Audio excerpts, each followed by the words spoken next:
वो खामोश हो ही नहीं रही है। राहुल गांधी सारे हथकंडे अपना लिए, सदस्यता ली, बंगला लिया, सुरक्षा ली, जेल भेजेंगे आप, लेकिन वो आवाज राहुल गांधी की जो लोकतंत्र के लिए, संविधान को बचाने के लिए है, संवैधानिक संस्थाओं को, वो खामोश नहीं। 55 घंटे याद है, साल होने वाला है। आज क्या महीना है? जुलाई है। पिछली आपको याद होगा जून में, मई और जून में राहुल गांधी जी को ईडी ने 55 घंटे बुलाया, पूछताछ कांग्रेस ने ट्वीट किया है। सिर्फ वो 30 सेकंड का राहुल गांधी जी का वीडियो चला दीजिए। राहुल गांधी क्या है, उनकी सोच क्या है, वो किस तरीके से, कब किया गया। संवैधानिक संस्थाओं को लगातार दबाव बनाया जा रहा है, हमें मालूम था। लेकिन अब ये लड़ाई गुजरात की चारदीवारी से बाहर निकलेगी और सुप्रीम कोर्ट की अदालत तक जब पहुंचेगी तो न्याय होगा। हम सबको पता था फैसला क्या आने वाला है, और जो हमें पता था वही आया है, क्योंकि लड़ाई गुजरात में चल रही है। अब इस लड़ाई को गुजरात से बाहर लाया जा रहा है, सुप्रीम कोर्ट ले जाया जाएगा। स्वाभाविक है, गुजरात से लड़ाई बाहर आते ही हमारी जीत होगी। सुप्रीम कोर्ट से राहत नहीं मिली तो ये तो आगे भविष्य के सवाल है। नहीं मिली तो क्या होगा?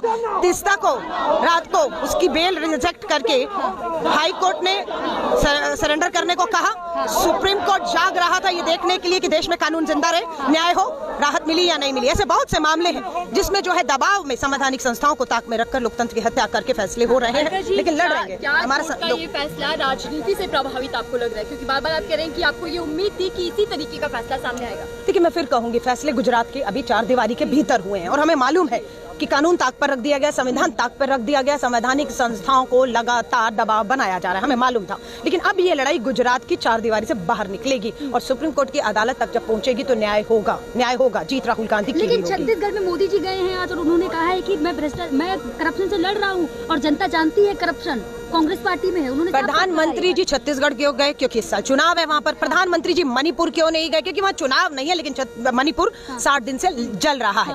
जिस राहुल गांधी जी की संसद सदस्यता ले ली, वो किसी संवैधानिक पद पर नहीं है, वो मणिपुर जाते हैं, राहत कैंपों में जाते हैं, जख्मों को देखते हैं, मलहम लगाते हैं और वहाँ की गवर्नर को मिलकर सच्चाई बताते हैं। भाजपा बौखला गई है कि जहाँ प्रधानमंत्री जी को होना चाहिए तो उनकी प्राथमिकताओं पर छत्तीसगढ़, मध्य प्रदेश, राजस्थान चुनावी राज्य नहीं, मणिपुर होना चाहिए था। देश की बढ़ती महंगाई, बेरोजगारी, गिरता रुपया होना चाहिए था, उस पे वो मौन है। जी, राहुल गांधी अभी भी कह रहे हैं डरूंगा नहीं, चाहे पूरे जीवन के लिए मेरी सदस्यता को आप रद्द कर। बिल्कुल। लेकिन किस तरीके से चुनौती देंगे? एक तरफ भाजपा जो पीएम मोदी ही चेहरा काफी है, दूसरी तरफ आपके लिए मुश्किल। यही सवाल हिमाचल में पूछा गया, चुनौती कैसे देंगे? डबल इंजन की सरकार को हराना मुश्किल है। हारी या नहीं, जनता ने हराया। कर्नाटका आ जाइए, डबल इंजन की सरकार, प्रधानमंत्री जी सारे काम छोड़कर वहां पर प्रचार प्रसार कर रहे थे, उसी समय मणिपुर भी जल रहा था, सेम समय पर। क्या नतीजा हुआ?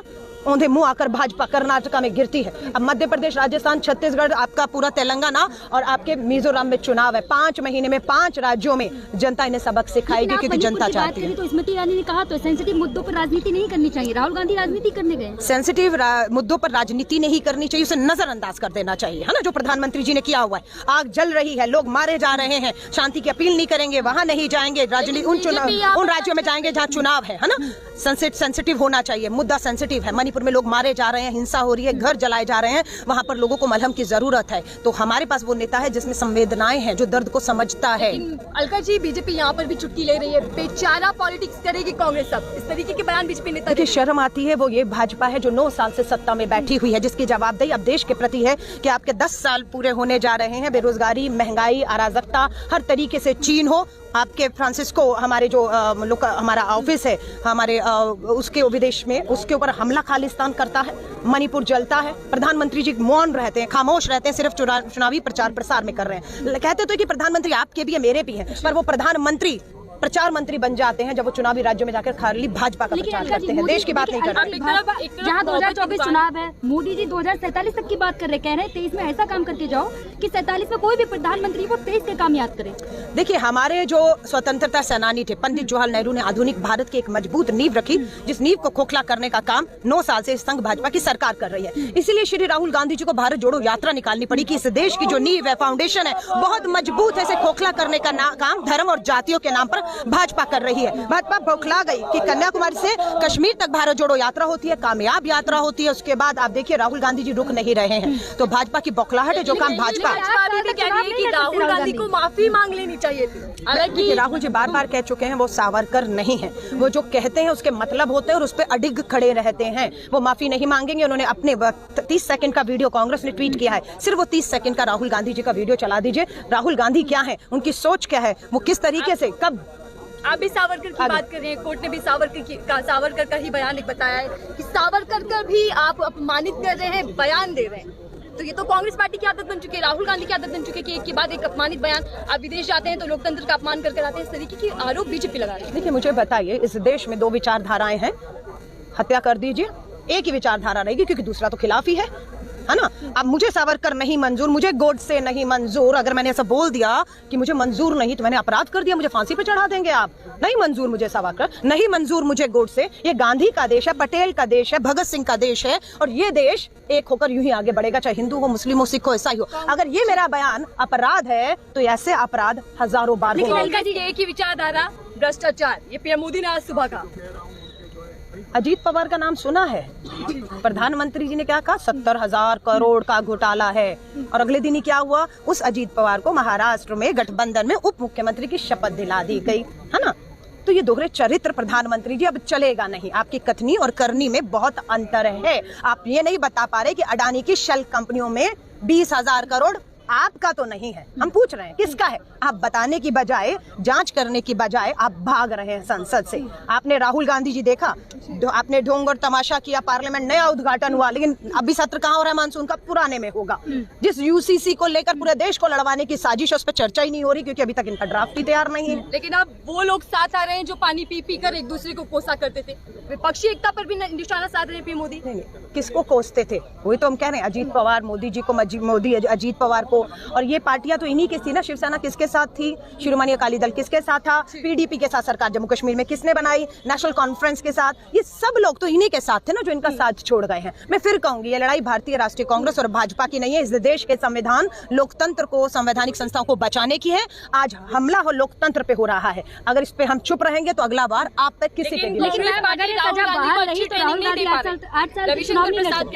राहुल गांधी को किसी आरएसएस नागपुर के संघ मुख्यालय से हिंसक गोडसेवादी ट्रेनिंग लेने की जरूरत नहीं है। वो गांधी का खून है, उसमें डीएनए टेस्ट करेंगे तो इनमें गोडसे का खून पाया जाएगा, और राहुल गांधी में गांधी का डीएनए है। सत्य और अहिंसा के रास्ते पे बिना डरे आगे बढ़ रहा है, और भाजपा बौखलाई हुई है। लेकिन अगर यही सजा बहाल रही तो चुनाव तो नहीं लड़ पाएंगे राहुल गांधी। नहीं, क्या होगा उस पर चर्चा नहीं कर रहे। आज क्या हुआ है, आज गुजरात की हाईकोर्ट ने एक फैसला सुनाया जो दुर्भाग्यपूर्ण है, और हमें उम्मीद थी यही फैसला आएगा। जब तक गुजरात के भीतर मामला चलेगा हमें ऐसे ही फैसलों की उम्मीद थी, लेकिन अब मैं नहीं कर रही हूँ।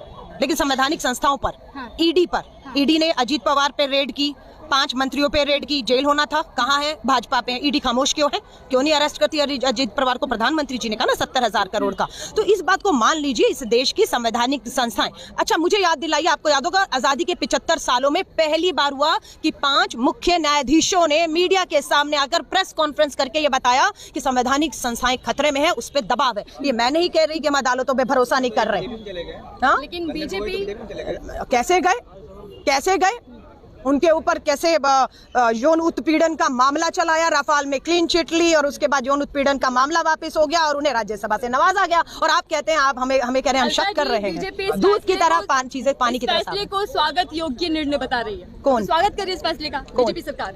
बीजेपी स्वागत कर ले, लेकिन बात यह, सच्चाई ये है कि उसे मालूम है जिस आवाज को वो खामोश करना चाह रही थी वो खामोश हो ही नहीं रही है। राहुल गांधी सारे हथकंडे अपना लिए, सदस्यता ली, बंगला लिया, सुरक्षा ली, जेल भेजेंगे आप, लेकिन वो आवाज राहुल गांधी की जो लोकतंत्र के लिए, संविधान को बचाने के लिए है, संवैधानिक संस्थाओं को, वो खामोश नहीं रही। 55 घंटे, याद है, साल होने वाला है, आज क्या महीना है, जुलाई है।